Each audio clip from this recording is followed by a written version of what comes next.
Distinguished guests, ladies and gentlemen, it's very much a pleasure for me to be able to join you at this exciting event today, and I thank you for that opportunity. As you can see from the title slide, my presentation today is going to focus on a longer-term perspective based around IATA Economics' 20-year air passenger forecasts. Before we get to that point, though, I think it's useful to set a little bit of context.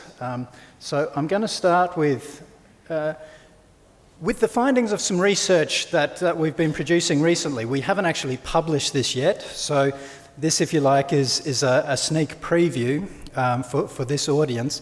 It will be released soon. But we've been looking at the contribution of air transport to Israel's economy, and we wanted to take the opportunity of being at this event to share some of those results with you.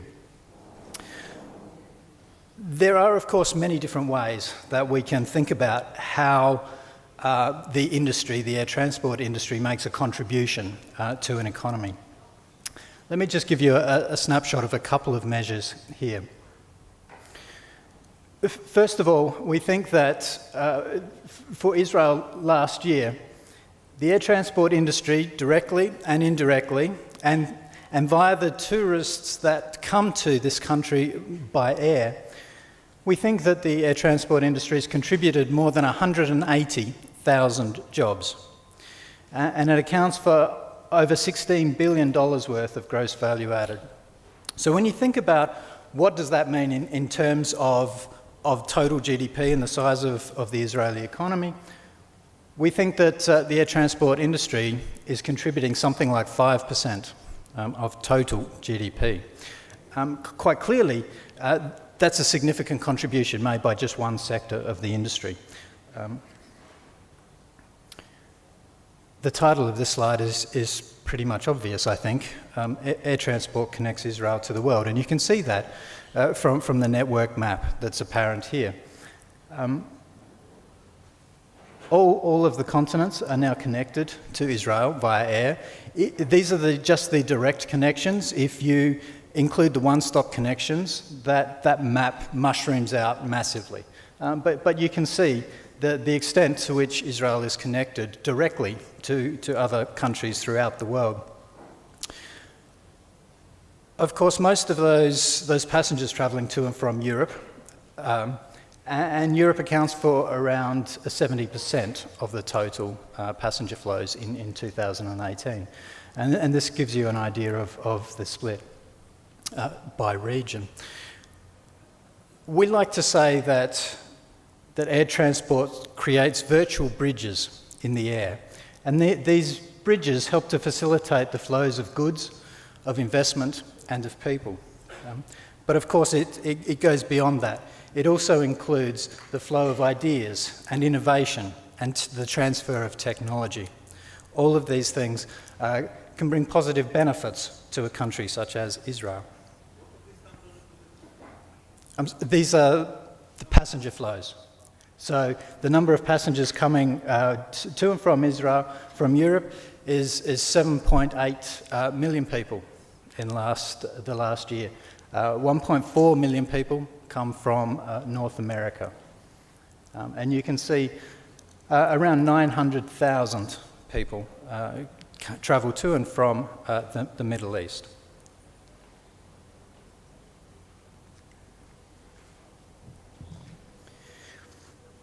If you look at the top 5 main markets, both on the passenger side, which is on the left, and the 5 busiest air cargo routes on the right,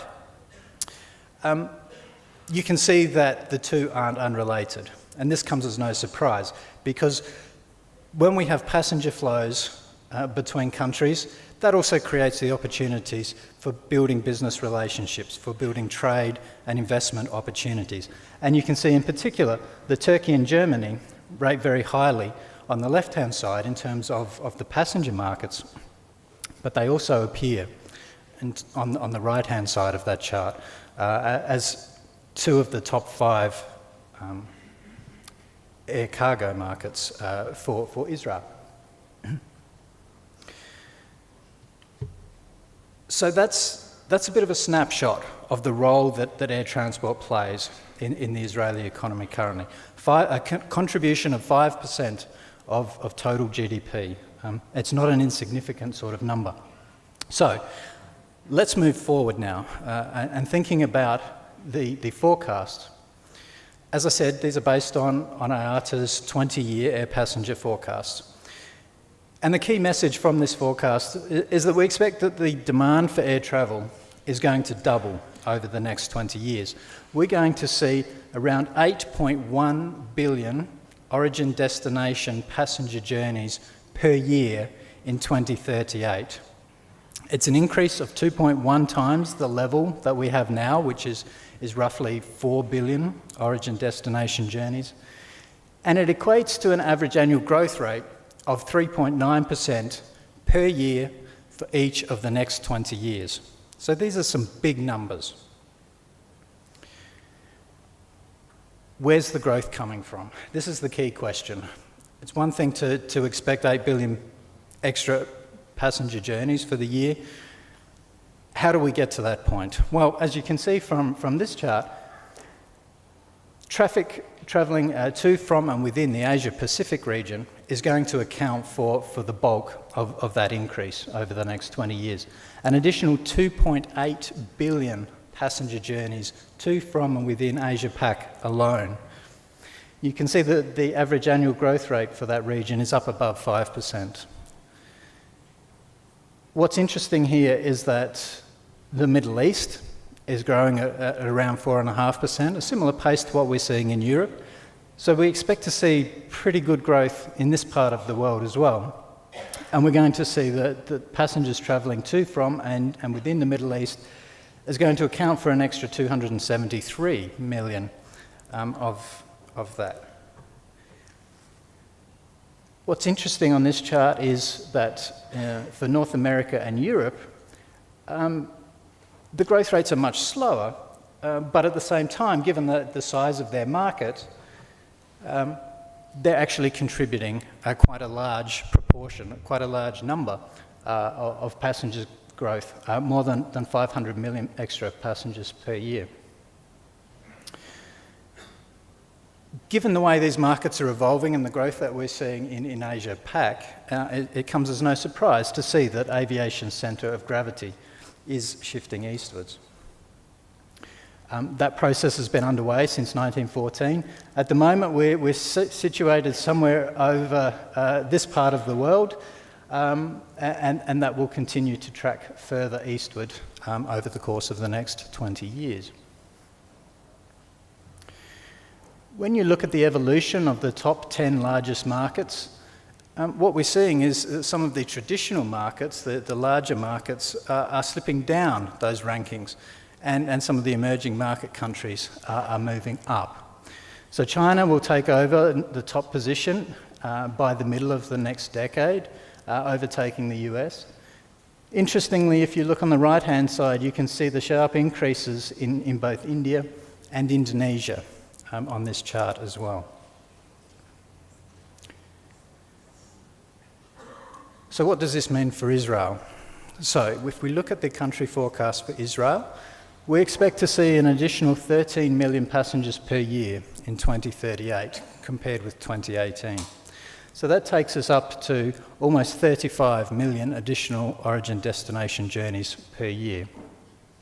As you can see from this chart, within our modelling framework, we provide two different scenarios. And these are global scenarios where we look at what happens if we see a return to globalisation, if we see market liberalisation pick up again and improve. A good example of that, as we've talked about earlier today, is the Open Skies Agreement that we saw in Israel and the boost to Israel air traffic that we saw from that market liberalisation. So that's a good example.